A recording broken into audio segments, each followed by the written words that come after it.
E aí, meu amigo e minha amiga cartoleira, como estão vocês? Aqui tá falando Gustavo, o GSS Games na parada com vocês. E galera, tô aqui hoje, 24ª rodada do nosso queridíssimo Cartola FC, pra trazer pra vocês, galera, o nosso time de valorização pra essa 24ª rodada. Pra quem acompanha o canal, sabe que geralmente nesses vídeos eu faço escalações de 100 até 150 cartoletas. Porém, galera, essas escalações estão se tornando inviável e muita gente que acompanha aqui o canal já não tem 100, 110, 120 cartoletas, tem um pouco mais de cartoleta. Então, para ajudar todo mundo, o que é que eu vou fazer? Eu vou fazer esse time de valorização, ou seja, um time único, apenas 11 jogadores. Sempre também lembro para você que não é inscrito aqui no canal, parceiro. Primeiro, se inscreve, porque é o canal mais completo de Cartola FC para você. Sempre pode mandar os comentários que eu vou responder. E na descrição do vídeo vai ter o nosso time principal. Esse time é um pouco mais barato que o nosso time principal, para ficar um pouco equilibrado, ou seja, para quem não tem tantas cartoletas, sempre poder escalar um time. E no final do vídeo, para quem tem ainda menos cartoleta, eu vou dar duas indicações de trocas que podem fazer com que o time fique um pouco mais barato e possa caber no bolso de todo mundo. Tranquilo? Então foi isso. E agora, sem mais delongas, solta a vinheta e vamos pro vídeo. Todo ano é assim. E aí?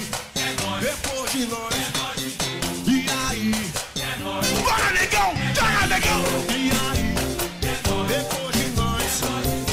Voltando aqui, galera, direto com a nossa escalação. E antes de falar rápido dessa escalação, eu vou dizer quais confrontos são mais favoráveis sempre nessa 24ª rodada. Como eu já fiz a análise dos confrontos, tanto no vídeo da análise como do time principal, eu não vou me aprofundar, sempre lembrando que estão na descrição do vídeo o link para esses vídeos. Os grandes favoritos são Ponte Preta, principalmente atacantes e meio-campistas, porque o setor ofensivo é muito bom.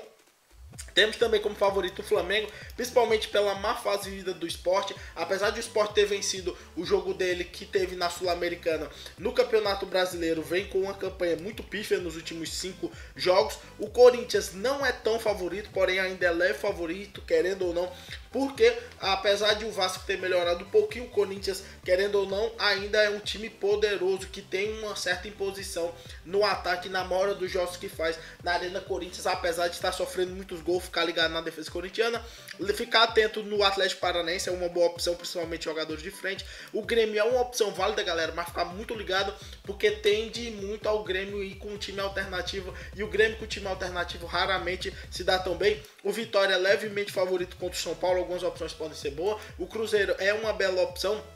O jogo contra o Bahia é um time que joga bem aberto, e o Palmeiras é também um dos grandes favoritos, porque tá pegando o Coxa, que junto com o Sport tem os piores desempenhos do retorno. Tranquilo? Então vamos começar com Flamengo, Diego Alves, goleiro. Por quê? Porque, como eu já havia dito, o Sport vem em uma decadência muito grande. O Diego Alves, apesar de não ter grandes scouts, eu sempre lembro para vocês que esse time é de valorização, galera. Ou seja, todos os jogadores estarão desvalorizados. Se você tem mais cartoletas, parceiro, descrição do vídeo, o time principal, ou seja, não vai me julgar dizendo, ah, Gustavo, tem opções melhores. Sim, eu acho que tem até opções melhores, tanto que o meu time principal eu vou até com o Vanderlei. Porém, o Vanderlei não pode se encaixar num time de valorização, porque ele está valorizado. Tranquilo? Então, Diego Alves, perspectiva boa de quem sabe o Flamengo conseguir um SG, tá jogando em casa. Também tem uma perspectiva de quem sabe o Diego Alves conseguir fazer algumas defesas difíceis, se bem que no retorno dele ele está bem abaixo da média. Para muitos, antes de voltar para o Campeonato Brasileiro, era o melhor jogador em atualidade do Brasil. Quando chegou aqui, veio com uma certa desconfiança, principalmente pelos seus resultados recorrentes. Primeiro jogo contra o Corinthians teve uma falha, uma pequena falha dele, um chute defensável do jogo. Então tem que ficar um pouco alerta, porém, como ele está extremamente desvalorizado, vem de 3 pontuações boas, ele desvalorizou nessa última, então eu acredito que nesse jogo contra o Sport, que não está tão bem, ele possa novamente conseguir um SG e quem sabe ainda brilhar nas defesas difíceis. Vamos agora para o nosso setor defensivo, que vai começar logo com o Rodinei, um jogador, galera, interessante. Por quê? Rodinei é um jogador que, apesar de roubar de bola, não compensar tanto o número de faltas cometidas. Isso é um fator muito negativo, principalmente quando a gente pensa em um lateral, porque quer dizer que se ele não tiver um SG, pode ser que ele perca muito. Tem um outro fator positivo: o Rodinei é um jogador que apoia muito. 13 jogos são 1 gol e 3 assistências, ou seja, sempre tem uma perspectiva boa do ponto de vista ofensivo pelo lado do Rodinei. E como o jogo é contra o Sport, um time que naturalmente tem uma defesa um pouco mais vazada, já são 34 gols sofridos até o momento na competição. Entre aquelas piores defesas, se a gente for ver, até os times da zona do rebaixamento, tirando o Vitória, Só o Vitória é um pouco melhor que ele ainda, muito perto de Chapecoense ou São Paulo, que já sofreram ali nos 34 para cima gols, ou seja, uma defesa fragilizada, o Rodinei pode dar uma assistência, uma opção boa, está desvalorizado também. O nosso outro lateral, galera, é o Nino Paraíba, está desvalorizado. Ponte Preta vem de um péssimo resultado na Sul-Americana contra o Sport na ilha, acabou perdendo por 3-1, porém o jogo é no Moisés Lucarelli, onde ela naturalmente tem um desempenho superior, pegando o Atlético Goianiense, como eu já havia dito, apesar de ter tido uma melhora na competição, como eu disse nos outros vídeos, 2 vitórias e 1 empate nos últimos 4 jogos, ou seja, ele vem desempenhando uma melhor função, porém ainda muito atrás dos seus concorrentes diretos, 5 pontos ainda atrás do São Paulo, que é o vice-lanterna, ou seja, tá complicada a vida do Atlético Goianiense. E a ponte no Moisés Lucarelli é muito bom. O Nino Paraíba também é um jogador interessantíssimo. Roubada de bola muito superior ao número de faltas cometidas. Quase o dobro. Já tem um gol, 3 assistências. Uma bela opção e está desvalorizado. Vamos agora para finalizar nosso setor defensivo. Falar dos nossos 2 zagueiros. Primeiro do Juninho. Como eu havia dito, sempre também tem aquele quesitozinho interessante que é a lei do ex. Juninho é um jogador do Coritiba, jogando agora pelo Palmeiras. O Juninho é uma peça interessantíssima, galera, por alguns pequenos fatores. Primeiro, é um jogador que roubar de bola compensa o número de faltas cometidas. Tem uma quantidade até grande de amarelos, o que é muito ruim.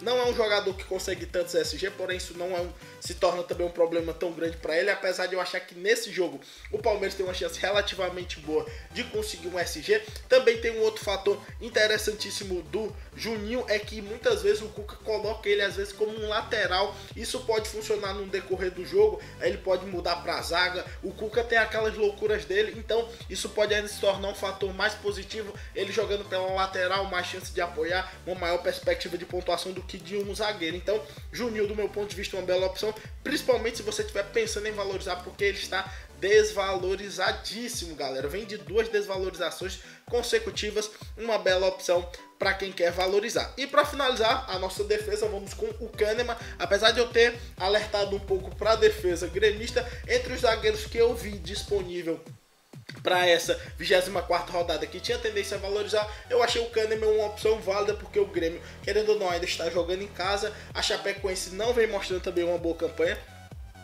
Se a gente for ver, são 4 derrotas e apenas uma vitória. O jogo dela contra o Flamengo, mesmo jogando em casa, ainda foi um 0-0, ou seja, é um time que não está conseguindo marcar uma quantidade relativamente boa de gols. Isso favorece a perspectiva de SG do Kahneman. Esse sim é um jogador que necessita de SG, a média dele não é tão alta e metade dos jogos dele ele conseguiu SG. É uma opção muito exclusiva para quem quer valorizar. Quem está pensando em pontuação, não coloco o Kahneman, é para quem quer valorizar. Tanto que eu sempre digo que no meu time principal tem outras opções mais interessantes para quem quer pontuar. O Kahneman para quem quer valorizar mesmo. E no meio de campo, galera, temos uma trinca, já fechou o setor defensivo, que é Guerra, Michel e Rodriguinho. O Guerra, galera, eu vou primeiro falar dele, porque ele está aqui em cima.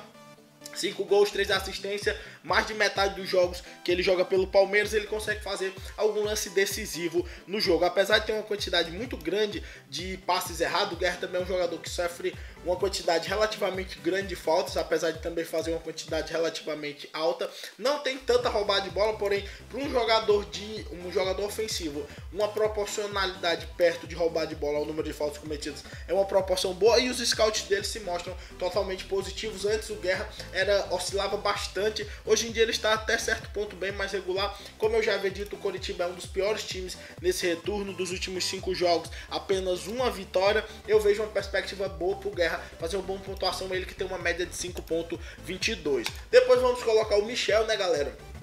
O Michel, que é um jogador interessantíssimo, 40 roubadas de bola para apenas 36 faltas cometidas. Eu já dei o adentro do time que o Grêmio pode entrar. É um jogador interessante, já tem 4 gols. Lembremos que o Michel é um jogador, é um volante, né? E é um daqueles volantes mais de contenção.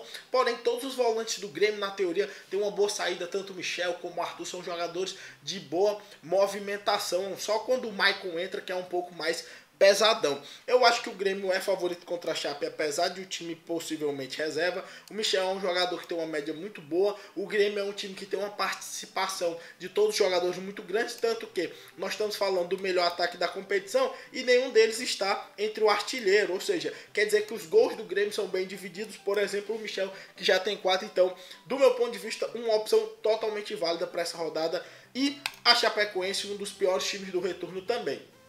Depois a gente vai colocar Rodriguinho pelo lado do Corinthians, um jogador que está também desvalorizado, vem mostrando uma certa regularidade, apesar da queda técnica que o Corinthians vem mostrando, é uma perspectiva boa para valorização. E o Vasco, apesar das 2 vitórias consecutivas que vem tendo, eu ainda vejo o Corinthians como leve favorito. Muita gente vai dizer, pô, mas o Corinthians está numa fase péssima, empatou na Sul-Americana, fica perdendo para os times fracos. Galera, mas assim, eu também não posso acreditar que um time que tenha 80% de aproveitamento simplesmente esqueceu como é que joga, tanto que na maioria dos jogos dele, salve contra o Vitória, ele teve até um desempenho bom. O jogo contra o Racing, o primeiro tempo do Corinthians foi muito poderoso. Contra o Atlético Goianiense, o goleiro do Atlético Goianiense defendeu pra cacete. O jogo com Vitória, sim, ele foi um pouco mais amassado, e o da Chapecoense foi um jogo um pouco atípico, que ele acabou vencendo, mas poderia ser um empate sem problema. Porém, apesar de todos esses porém que eu acabei de dar, o Rodriguinho continua pontuando razoavelmente bem em todos os jogos, então por isso eu vou manter ele no nosso time. E para finalizar, vamos para o nosso comando de ataque, 3 jogadores de frente. Primeiro o jogo, muita gente tava já falando bem de mim, pô, Gustavo, não colocou um jogo, mas galera, no time de valorização eu fiquei em dúvida e acabei colocando o jogo, porque ou era o Jô ou era o Romero. Eu até pensei no Romero, porque o Romero é um jogador menos dependente de gol. Porém, galera, o Romero também não tá fazendo boas pontuações. O Jô, querendo ou não, é um artilheiro nato, pegando o Vasco, que muitas vezes, quando entra numa trocação, entra mesmo. O último jogo entre Corinthians e Vasco, quem lembra, foi um jogo de mais de 6 gols, ou seja, um jogo bem aberto mesmo. Eu vejo uma perspectiva boa, e um jogo de muitos gols é sempre importante você colocar o Jô, que é o jogador mais à frente do time corintiano. Então tô indo com ele, também tô indo com o Guerreiro. Como já havia dito, o Flamengo é favorito para cima do Sport, que é um time que está numa fase muito pior, apesar de o Flamengo também não estar vivendo os melhores momentos que já se viu. É um time mais poderoso. O Guerreiro é um jogador que, apesar da quantidade de faltas muito alta, é um jogador muito decisivo. Quase metade dos jogos dele, ou ele faz um gol ou dá uma assistência, o que é muito positivo. Também tem uma quantidade razoável de finalização, uma bela opção. E para finalizar, o Davidson, que também está no meu time principal. Como eu já havia dito, o Coritiba, para mim, tem uma capacidade muito inferior do Palmeiras e vem num momento muito ruim. O jogo ainda é em São Paulo. A grande também tendência, galera, é que muita gente tá indo com o Dudu. Não é que o Dudu seja uma opção ruim, galera, porém o Dudu, ele oscila muito mais na pontuação do que o Davidson. Como vocês podem ver, o Davidson é muito mais regular, com algumas pontuações altas, e já tem 3 gols e 2 assistências em apenas 8 jogos, por isso eu estou optando por ele. No técnico eu vou colocar o Reinaldo Rueda, porque eu acho o Flamengo um dos grandes favoritos. Eu colocaria o Flamengo ou o técnico palmeirense, porque eu vejo como os grandes favoritos dessa rodada. Nosso time ficou Paulo Guerreiro, Davidson Jô, Michel, Rodriguinho, Guerra, Rodinei, Nino Paraíba, Juninho, Kahneman, goleiro Diego Alves, técnico Reinaldo Rueda. Galera, aí como vocês viram, o time ficou de 134, é um time ainda um pouco mais barato que o nosso time principal. E a dica que eu dou para quem ainda tem menos cartoletas, galera, é basicamente o seguinte: o Nino Paraíba é um jogador muito caro. Se você quiser trocar ele, é uma opção totalmente válida. E trocar o Rodriguinho, que são os 2 jogadores mais caros desses times. Se você tirar, você já tá poupando em torno de 34 cartoletas, ou seja, se você já está poupando 34 cartoletas, dá para você escalar um atacante ou um meia mais baratinho, já fica um time em torno de 110 sem nenhum problema, sempre olhando os times que os jogadores estão mais desvalorizados. Tranquilo? Então foi isso, e agora, sempre pedindo para você que assistiu o vídeo até aqui e não papou com like, meu parceiro. Se não é inscrito no canal e gostou do vídeo, se inscreve também. Um abraço a todos, rumo à mitagem e valeu!